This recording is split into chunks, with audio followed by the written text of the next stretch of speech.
Hi everyone, welcome to the final lesson of quick and effective environment illustration. Here at the end of the line, we've got one task left, and that is to paint in the final light, the light that's hitting the top of this tree. The same light that's hitting the top of those mountains in the back. You know, that red, orange, warm, final light of the day. So the color I'm picking in the foreground is oranger. It's a little more saturated, it's a little warmer, and it's a little higher value, a little lighter than the color of the light on the mountains. You know, and in turn the color of the light on the mountains is a little lighter, a little more saturated, a little oranger than the color of the light on that far distant background mountains. And that's following the principle. More contrast in the foreground, less in the background. More contrast in color, more contrast in temperature, more contrast in value. Even more contrast in mark making, in type of brushstroke. You know, you can, in the foreground, you use anything at your disposal to render out what you're trying to show. And in the background, you've got to use techniques to get that to come across because of the distance between you and what you're representing, because of the size issue. You know, you can only have so small a brush, and so you can't physically paint every detail on a tree far away. You've got to paint the impression of what it looks like at that distance. And knowing all the different impressions of different objects at different distances, that really rounds out your toolkit as a landscape painter, because you call upon these things because you've studied them before, and you know what you're getting into. If you've drawn or painted trees in the foreground, in the middle ground, and in the background, and you can understand why they look the way they do at different distances, then you'll be much more comfortable creating new images quickly when needed, for work or for fun. You'll have a wider range of skills because you'll just have it in your mental memory, just in your memory bank. You'll have it. The difference, how to paint a tree really far, how to paint a tree closer up.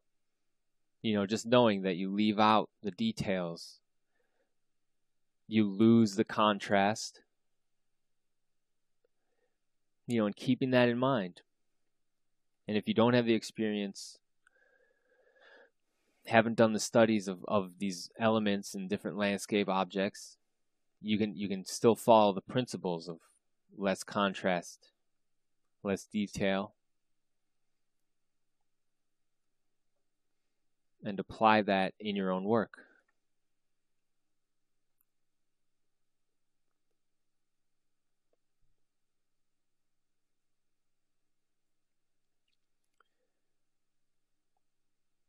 Here at the end, it's mainly about bringing up any spot that's lagging and getting any of the lightest lights. And that means the lightest lights within certain areas, the lightest lights on the tree, the lightest lights on a rock. You know, the highlight of that rock in shadow, it's actually a very dull and low key color, but it's still the highest value color on that object. And so by following our principles, working big to small, starting low key and building up the contrast, you know, the last marks we make across the picture are the lightest lights and the darkest darks, the accents. And by saving that stuff to the end, we get to add those final touches that really bring the picture together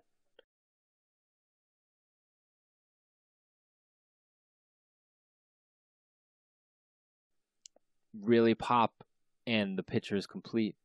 Just like in a figure work, when you're going to do the last highlights, maybe on the eye, that shimmer, that whitest white, you got to save that till the end of the piece, and then you have your icing on the cake, your candle in the icing, your flame at the top of the candle, the final mark, the final point of the painting, and you can finally call it done. And that's what we're working up here. We're just the lightest lights, a little bit of specular reflective light on these rocks. It's still just the ambient light from the sky, but it's one last impression I need to put down.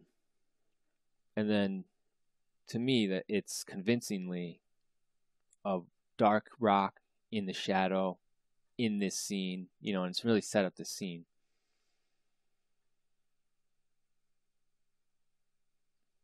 The same here in the foreground. Those final touches, using the smallest brush I have to put those final marks down. It's a touch here and there, and try not to overwork it. And when I do, going back and erasing, always erasing, because it's really easy to overwork something, to just add and add. And I can, I'm getting carried away right now with just outlining these rock formations with this light value. And that's fine. And it'll give you a certain look. And it'll give you a more graphic look. It'll give you a more illustrated look. One of the keys to trying to keep a natural look, keep a convincing, believable, real world look almost, is always restraint. It's always pulling back a little bit and taking out that extra highlight, taking out that extra vibrant color, and making sure that everything's spot on. And that's it's following a procedure while keeping in mind, the artistic side of the procedure is not going to create the image. You still need to use the fundamentals, the balance and the harmony and color relationships and value relationships. So here at the end, I just like to go over everything we've talked about, and there's so much to keep in mind when doing work like this, when doing a landscape image. And everyone, is another chance to learn, a new technique, and to perfect techniques you've already learned. And I'll just reiterate the main technique I'm trying to get across in this quick and effective environment course is the layer shapes. Block out your layer shape, refine it, and then you work within that. You paint in your lights, your shadows, your texture, your detail, all within this locked layer.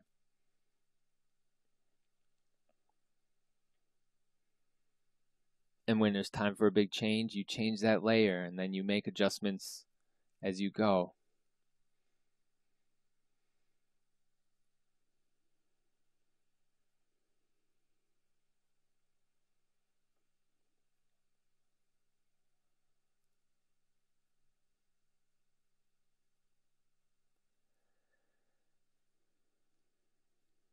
Well, it's getting real close here. I've had those lightest lights in the shadow area. Now the lightest lights in the light area. Other than the white of the clouds, the near white of the clouds, these last marks are really the accents.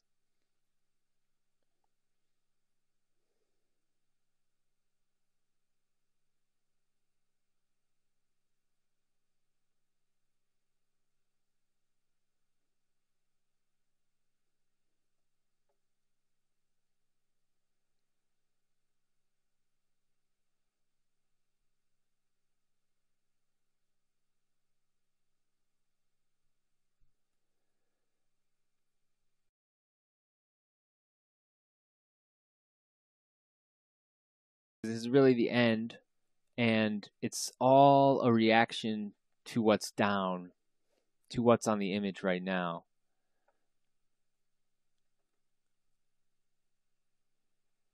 I'm just thinking about, putting in a curved stroke there to try to show the perspective of this branch. But there's no thought really to creating anymore. It's just trying to put down a mark to amplify what's there, to correct what's there. Really the final refinement.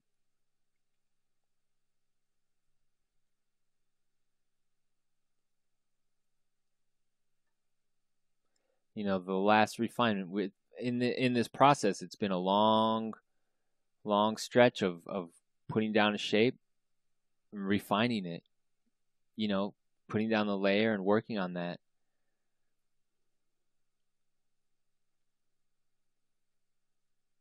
In one way or another. In this case, I'm lassoing out this shape and going to put down a color in there freely. And it's the same principle of the layer shapes. We make a big layer shape and you just slowly refine it bit by bit as you go along.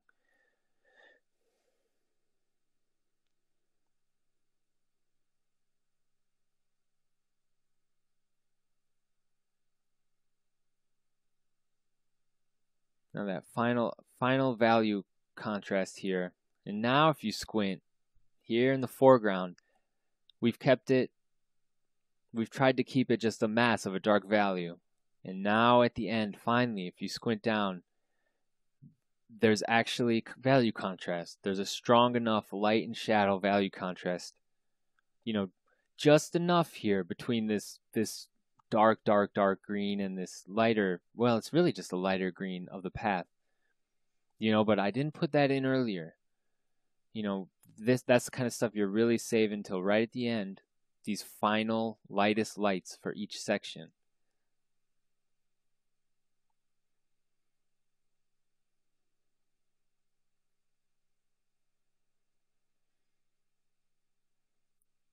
And of course, like I say, the final marks for each section here has always really been the focal point. This tree, the way this tree overlaps this mountain, the way they're both getting hit by the same late evening rays of the sun. That's the point of this image. I'm trying to show that. I'm trying to focus on that. And so I want to clean up the area around that focal point and make sure it doesn't read like a hard brush at all. Some of these branches, some of the outline could still be a little stiff. So you go in, clean it up, refine it so that it reads exactly as you want it.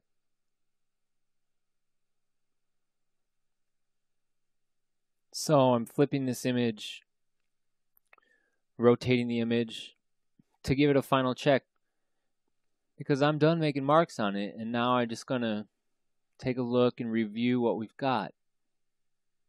I'm pretty happy with it. It shows some nice depth.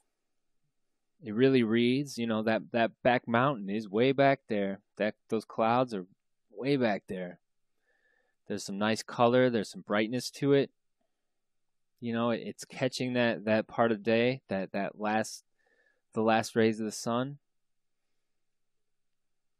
And here in black and white, you can see the value structure is there. It's the same structure we started with from way back in the beginning. The same scheme, that held it together. When you squint down, the back is the lightest, and it progressively just gets darker as we move in the foreground. With or without color,